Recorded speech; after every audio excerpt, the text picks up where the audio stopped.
Last week, I shared a couple stories with you guys, and the response to those stories has been pretty overwhelming. So I wanted to take this topic and go even deeper. Let's talk about it this week on Mink in the Morning. I believe it's our responsibility as men to do better every day, to learn from our mistakes, grow through our failures, and work to become the best that we can be.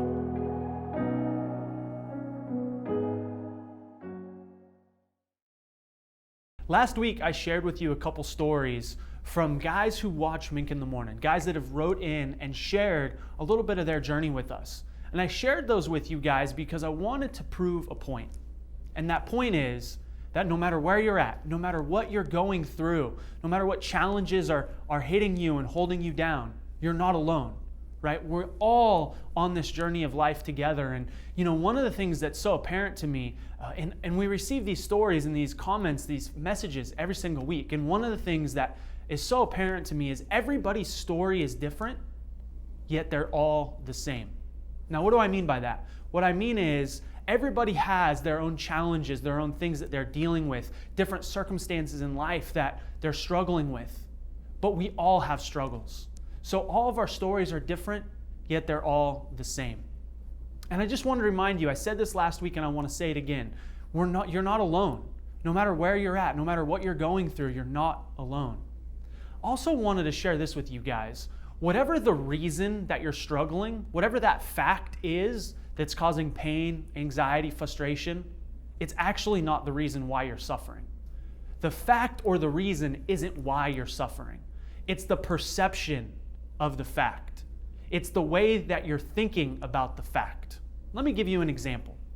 Let's say that you just went through a tough breakup, whether it's a divorce or a girlfriend, whatever it might be, and you are torn up about it. It's not the fact that she left that you're suffering. It's the fact that you don't think she should have, that you didn't want her to, that you feel wronged or that you feel betrayed. It's the perception, the perspective that you're taking of that fact. Yeah, it sucks. Maybe you loved her, maybe you thought you were going to spend the rest of your life together, so it hurts deeply. But the reason why you're suffering isn't because she left. It's because you don't think she should have. Let's take another example. Let's say that you lost your job. Let's say that you're struggling financially right now, and you're telling yourself, I lost my job, life sucks. I lost my job, I don't have the money. I don't have the money, this sucks. I don't have the money, I lost my job. All of these circumstances, while they may be true, they may be factual, that's not the reason why you're suffering. That's not the reason why you're feeling sad or lonely or frustrated or broke. It's the way that you're perceiving it. It's because you don't think that that should have happened, because you feel like someone wronged you. It's the reasons why you're suffering. It's not the fact itself. And I really just wanted to share this with you because it's so easy to get caught up in the blame game of life. I feel this way because that happened. And the truth is, that's not true. You feel a certain way because of the way that you're associating to it, the way that you're relating to it. I know that's a tough one to wrap our mind around sometimes, but ultimately I believe that if we're blaming circumstances and situations for what's going on in our lives, we're playing the victim. And I believe that if you're going to play a victim, you're never going to be able to be the victor of life. You're never going to be able to come out on top. I said this in the very first episode. I said, your life is your fault and it's your responsibility.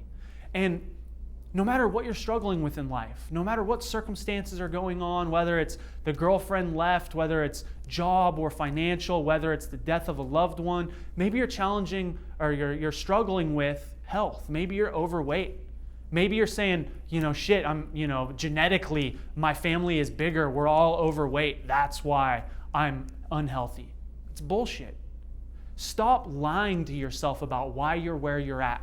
Stop lying to yourself about the challenges that you're facing and how they are the reason why you're not where you want to be. The truth is, you're not where you want to be because the way that you're viewing the world, because the lens in which you're choosing to see things through. And I know that's sour tasting medicine. It sucks because it means your life is your fault. It means you are the reason why you're at where you're at. And I know some of you guys are going to disagree with this. I've got comments on videos like this in the past where they're like, you're a fucking idiot. You're fucking wrong. That's not truth. I'm where I am because this happened and that happened. And if you get in that pattern of behavior, it's going to be almost impossible for you to get out. A lot of times in life, we've got these patterns of thinking, right? And it's this hamster wheel that we're on, and we're thinking the same thoughts over and over and over. And the only way to get something different in life is to break that pattern. One of the great sayings is nothing changes if nothing changes. I guess what I'm really trying to say is this. It's our moments of struggle and how we respond that truly define who we are. And the only question is, how are you going to define yourself in your moments of struggle? The question is yours. I'll see you guys next week.